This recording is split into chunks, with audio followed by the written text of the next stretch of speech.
tak kenal terasi. Bahan sejenis bumbu penyedap ini kerap dipakai dalam olahan kuliner Nusantara. Terbuat dari ikan, udang, dan ada juga yang menggabungkan keduanya. Salah satu daerah penghasil terasi terbaik di Provinsi Bangka Belitung berada di Tobo Ali. Di sini udang menjadi satu-satunya bahan yang dipakai dalam proses pembuatannya.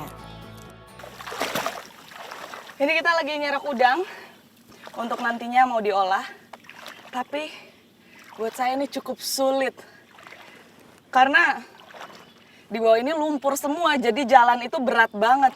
Jadi butuh energi ekstra. Saya ngos-ngosan. Di Dusun Air Aceng, Bangka Selatan, saya bersama Pak Somad berburu udang untuk dijadikan terasi khas Tobo Ali. Bapak kelahiran tahun 1968 ini, pekerjaan utamanya adalah mencari udang, baik sedang musim atau tidak.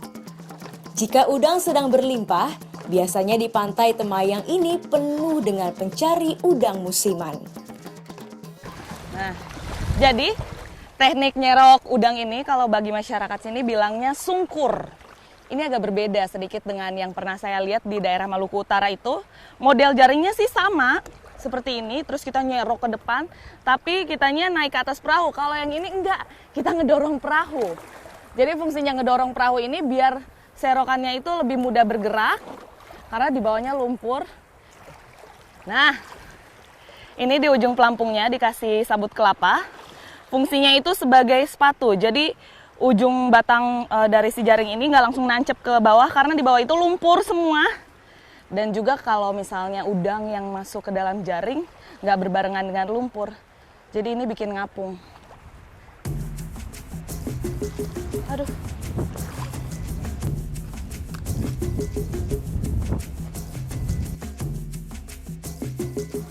Hasil yang kami dapatkan kali ini memang sedikit.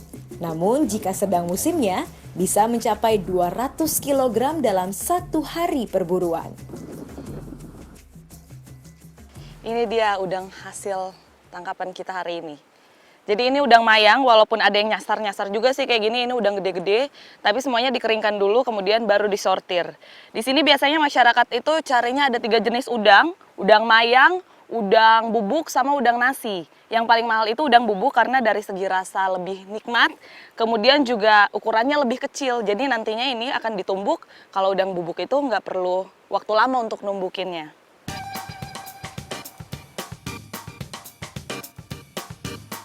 Terasi yang baik tidak boleh diberikan bahan-bahan tambahan seperti tepung, pewarna, dan lain-lain.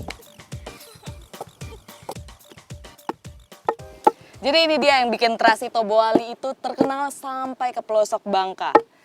Karena dalam proses pengolahannya itu, udangnya dijemur sampai 2 kali, jadi lebih kering dan dipakai yang dipakai di sini pure udang, nggak ada campuran ikan atau tepung. Jadi rasanya jauh lebih gurih dan juga lebih awet. Biasanya setelah penumbukan dan proses cetak hasil, olahan udang akan menyusut 20%. Untuk 1 kg terasi kualitas terbaik dihargai hingga Rp50.000 di tingkat produsen. Jika sudah keluar Bangka, tentu saja harganya akan melonjak.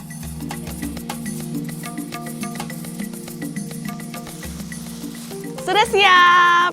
Ternyata semudah itu ngebentuknya.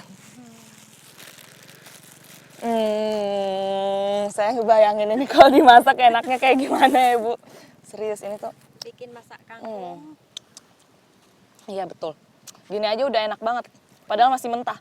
Ini nggak apa-apa nggak sih Bu dimakan mentah? Nggak masalah. Uniknya, pembuatan terasi di sini tidak perlu lagi memasarkan hasil produksi rumahannya. Karena berapapun yang dibuat, setiap hari selalu saja ada yang membeli langsung. Bahkan ada yang menyetorkan sejumlah uang terlebih dahulu agar saat terasi diproduksi bisa mendapatkan bagiannya. Ini pertama kalinya buat saya nyobain sambal pakai terasi mentah. Karena yang saya tahu biasanya sambal terasi itu terasinya dibakar dulu. Dan ini kalau lihat penampakannya sih secara visual emang agak-agak kayak lumpur sih. tapi kita cobain rasanya. Biasanya ada juga yang merah karena itu tergantung udangnya. Beda udang, beda warna. Kita coba.